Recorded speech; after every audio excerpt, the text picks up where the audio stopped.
Pernahkah Anda mengalami patah hati? Setiap orang mungkin pernah mengalaminya, ya kan? Termasuk Anda. Saya dulu juga begitu. Ketika saya masih SMA sampai kuliah, bila mengalami patah hati rasanya begitu sakit dan butuh waktu beberapa minggu bahkan sampai berbulan-bulan untuk melupakan orang yang bikin saya patah hati tersebut. Perasaan saya seolah tidak mau melupakan orang yang pernah saya sukai, tapi mengecewakan tersebut. Akhirnya, seiring berjalannya waktu, perasaan sakit karena patah hati hilang sendiri. Tapi itu dulu ya. Sebelum saya mengenal ilmu pemberdayaan diri berbasis main teknologi, dan sejak saya mengenal ilmu-ilmu semacam ini, saya tahu kunci penting untuk menghacking pikiran yang membuat saya lebih powerful menghadapi suatu masalah, termasuk masalah patah hati ini. Apa yang terjadi ketika saya mengenal ilmu ini? Saya masih sama mengalami patah hati, tapi ini dulu loh ya, waktu saya masih kuliah, bukan sekarang. Nah, dengan ilmu ini paling tidak saya bisa menerapi diri sendiri dengan teknik khusus yang diajarkan NLP. NLP adalah sebuah keilmuan psikologi yang sangat praktis dan bisa dibilang ilmu teknologi pikiran manusia. NLP itu singkatan dari Neuro Linguistic Programming. Nah, tekniknya sangat simpel, tapi efeknya luar biasa, yaitu saya dapat mengatasi rasa sakit karena patah hati hanya dalam waktu beberapa menit saja, dan efeknya membuat perasaan patah hati langsung reda, netral kembali. Kalaupun masih tersisa rasa sakit hati, itu pun tidak lama akan hilang. Ya, sekitar 3 hari lah paling lama. Ini jauh lebih mendingan daripada dulu sebelum saya mengenal ilmu seperti ini, bahkan bisa sampai berbulan-bulan lamanya. Sekarang, kalau misalkan ini terjadi lagi pada saya, maka perasaan saya akan bilang, buat apa sakit hati, toh nggak berguna. Nah, begitu kira-kira. Apa sih rahasianya dan bagaimana cara mengatasinya agar rasa sakit hati ini bisa cepat sirna atau minimal netral lah ya, atau terasa biasa-biasa saja.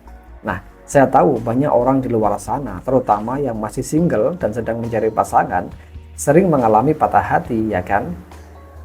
Kehidupan ini memang penuh dengan petualangan indah, tapi kadang-kadang kita menghadapi duri yang tajam. Salah satu duri terbesar yang pernah dirasakan oleh banyak orang adalah patah hati. Ketika cinta yang kita percayai begitu dalam tiba-tiba hilang, dunia kita terasa hancur. Namun tahukah Anda, ada cara yang ampuh untuk mengatasi patah hati? Anda jangan khawatir. Dalam video ini, kami akan menyampaikan kepada Anda sebuah teknik penyembuhan yang powerful dan memberikan alat yang dibutuhkan untuk bangkit kembali dari patah hati.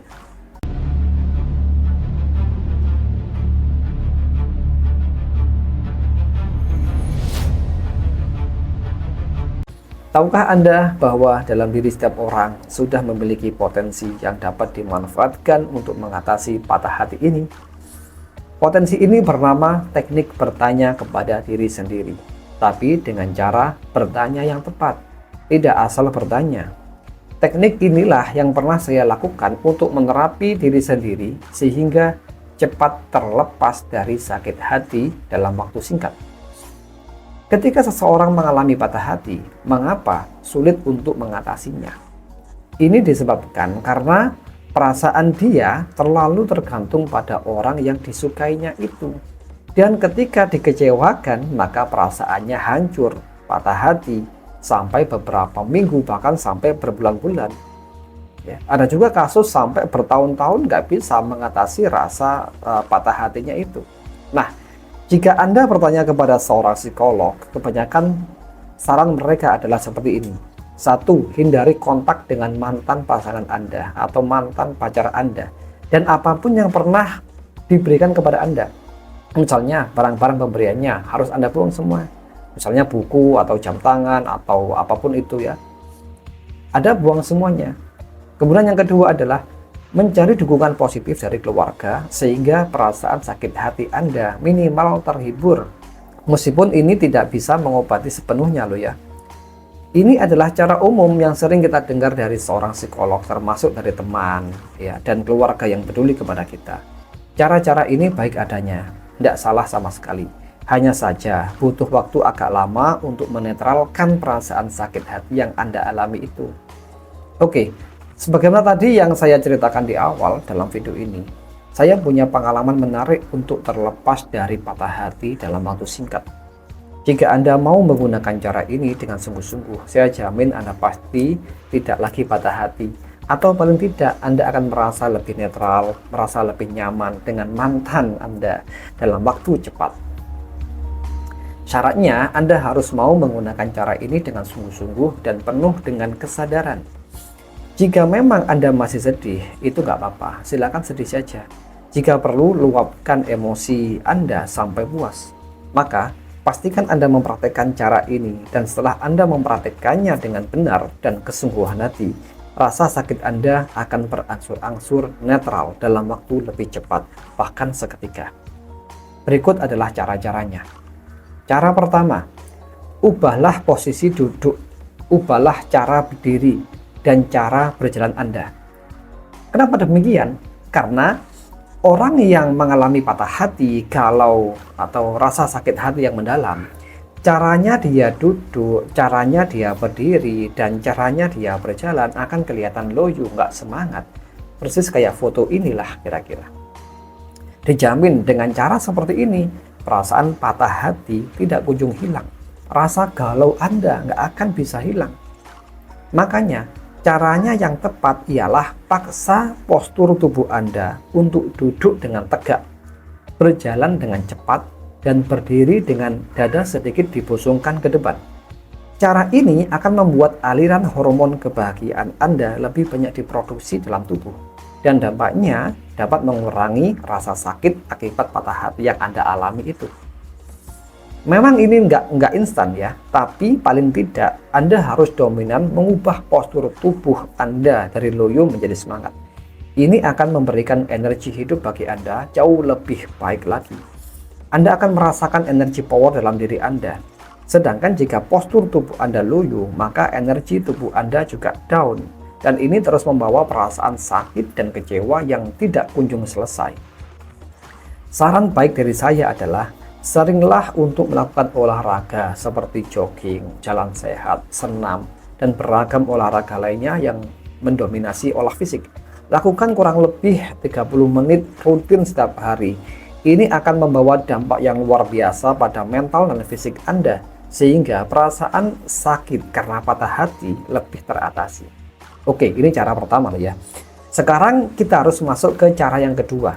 Cara kedua ini adalah sebagai pelengkap dari cara yang pertama. Nah, bagaimana cara kedua? Yaitu lakukan reframing. Apakah itu reframing? Reframing adalah sebuah teknik khusus yang sering diajarkan ilmu NLP, yang bertujuan untuk mengartikan ulang sebuah peristiwa. Dalam sudut pandang NLP, kejadian apapun itu netral adanya, nggak baik dan nggak buruk, biasa-biasa saja. Dan pikiran manusialah yang memberikan arti baik dan buruknya terhadap suatu masalah atau kejadian. Bila diberikan arti buruk, maka akan berdampak buruk bagi orangnya.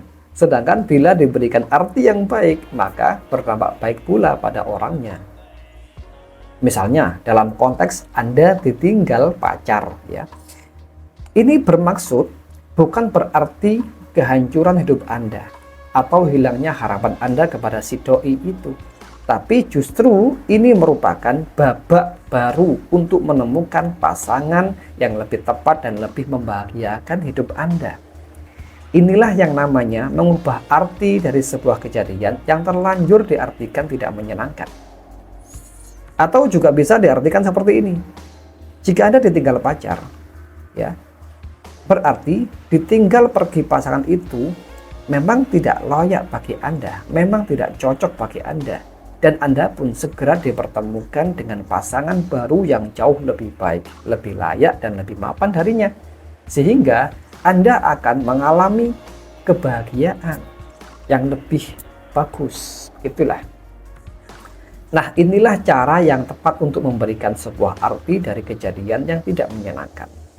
Kemudian, untuk memudahkan Anda praktek cara kedua ini, gunakan pertanyaan berikut. Di balik kejadian ini, apa maksud positif yang ditujukan kepada diri saya? Atau pertanyaannya bisa dimodif. Di balik kejadian ini, apa maksud Tuhan yang ditujukan kepada diri saya? Begitulah. Kalau Anda orang beragama mungkin bisa menggunakan kata-kata Tuhan ya. Di balik kejadian ini, apa maksud Tuhan? Apa maksud baik Tuhan yang ditujukan kepada diri saya? Nah, seperti contoh barusan tadi, ditinggal pasangan itu atau ditinggal pacar itu bermaksud baik agar Anda dipersiapkan untuk bertemu dengan pasangan baru yang jauh lebih layak, yang jauh lebih mapan, atau yang jauh lebih bagus lah.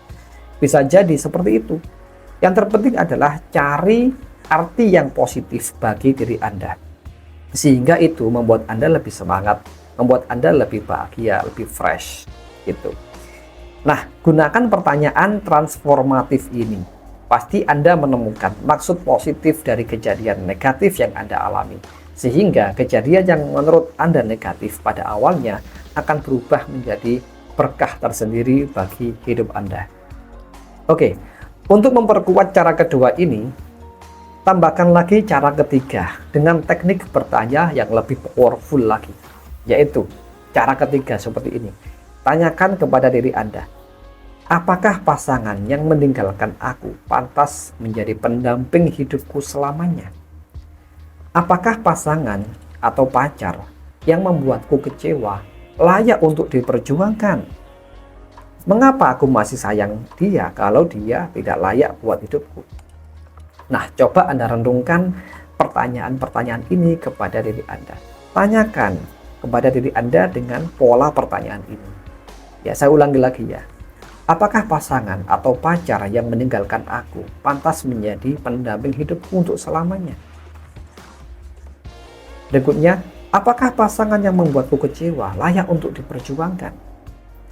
Mengapa aku masih sayang dia kalau dia tidak layak buat hidupku? Oke, silakan direnungkan baik-baik.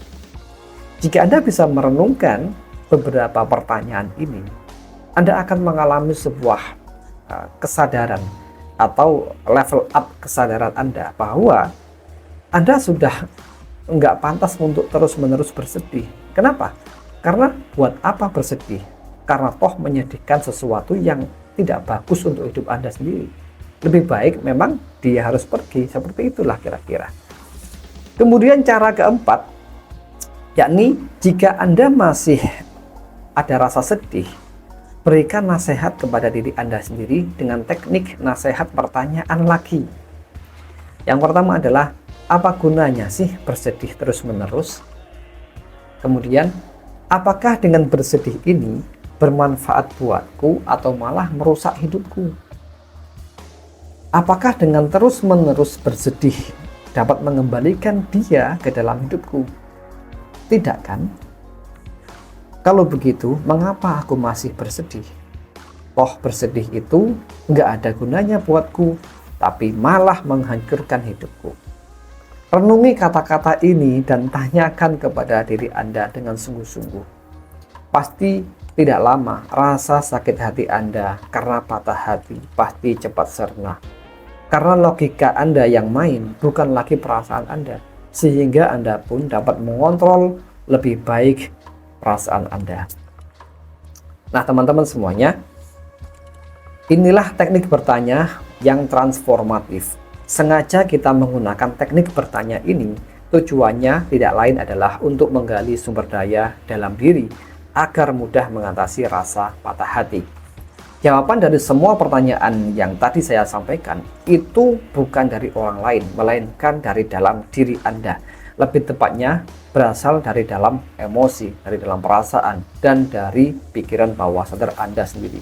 Karena bawah sadar adalah gudangnya solusi, maka kita gali dengan sebuah pertanyaan yang transformatif agar menghasilkan sebuah jawaban yang transformatif pula. Nanti tujuannya adalah bisa mengubah diri Anda, yang diawali dengan mengubah pola pikir Anda, kemudian mengubah perasaan Anda, dan mengubah tindakan Anda, sehingga Anda bisa mengatasi rasa sakit hati karena patah hati yang Anda alami itu. Nah, pola-pola pertanyaan tadi itu sebetulnya adalah membuat logika Anda akan memandu perasaan untuk netral kembali, gitu loh. Kuncinya agar berhasil menggunakan teknik pertanyaan ini adalah kemauan yang kuat untuk bangkit dari keterpurukan. Anda harus punya niat untuk bangkit dari keterpurukan, bangkit dari rasa kecewa yang mendalam, agar hidup Anda jauh lebih baik lagi. Jika tidak ada kemauan yang kuat, maka ya sia-sia saja. Oke teman-teman, itulah teknik terapinya yang dapat Anda gunakan pada diri Anda sendiri, ataupun kepada teman Anda, kepada saudara Anda yang membutuhkan. Cobalah Anda tanyakan dengan pola-pola pertanyaan transformatif yang tadi saya sampaikan. Anda nanti pasti menemukan sebuah perubahan ya, walaupun tidak seketika itu, tapi paling tidak ada perubahan secara lebih cepat daripada jika menggunakan cara-cara yang biasanya seperti itu. Baik, jika bermanfaat, silahkan share video ini kepada teman-teman Anda dan jangan lupa untuk subscribe. Jikapun Anda belum paham, nanti seluruh teks yang saya ucapkan ini akan saya tulis di kolom komentar dan akan saya tulis di deskripsi. Dan bila Anda belum memahaminya dengan betul, silahkan bertanya di kolom komentar ya. Baik, terima kasih.